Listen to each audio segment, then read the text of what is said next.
I have been a rural land worker all my adult life. I grew up on Kelburn Estate, where my father was a shepherd. I have worked in forestry and gamekeeping all my life. My wife and I have brought up 3 children in the Glen. But my huge worry lies with my 3 grandkids.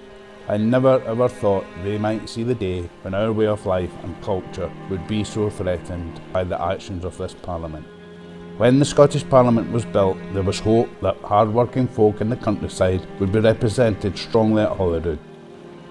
People with hands-on knowledge of farming, crofting, fishing or gamekeeping, traditional industries which still keep the heartbeat in communities. It was a chance to hear the voices from the Glen houses.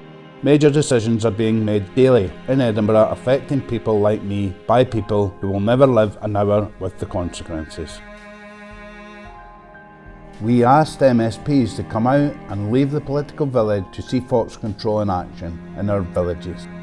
Only one MSP came, yet badly judged policy followed on fox control with dogs.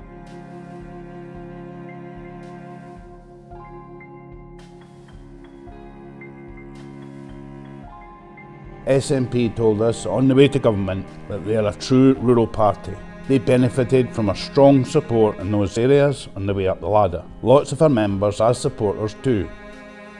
In this Parliament, they have cashed rural workers and their families in for Green support. They may as well have tucked themselves in Patrick Harvey's pocket. How many times have we heard after bad lawmaking, well, we had to give the Greens something.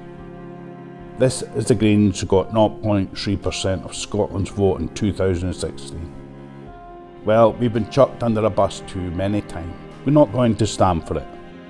The reason I protest is that rural workers in traditional industries are not being served well at Holyrood today. Members in our sector have been dismayed by decisions, demoralised by lack of action.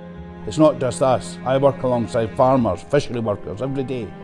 Animal rights are embraced in the political village while politicians are blind to the keystone species being pushed to the brink by predation. Tell me, what are these animal rights groups delivering for the countryside, the economy, rural communities? Why are they revered by the shirt and tie political class in Edinburgh? Are they out here, in these places, every day, working, so our communities don't just become Airbnb villages where people visit but never stay?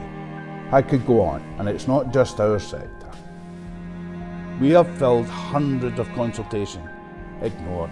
We have warned politicians of wastage of public money on failed conservation schemes. Ignored. We have presented science and local knowledge for bills. Ignored.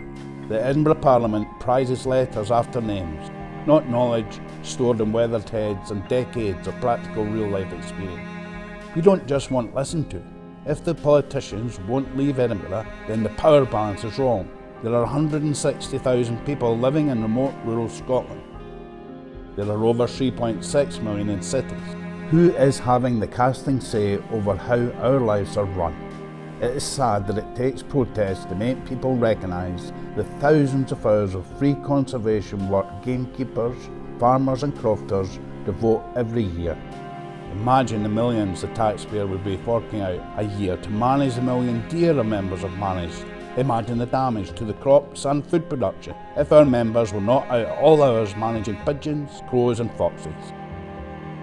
If we need to do 100 protests, we will. If we need to hold governments to account for their own failures, from the drug death misery to shameful failings in education of the Scottish children, we will. Loudly. We have been pushed as far as we will go. If politicians want to clear us from the glens for wishful schemes, they will have to force us out. There is too much in our heritage to be lost without a fight. Please support the Rural Workers' Protest 2021.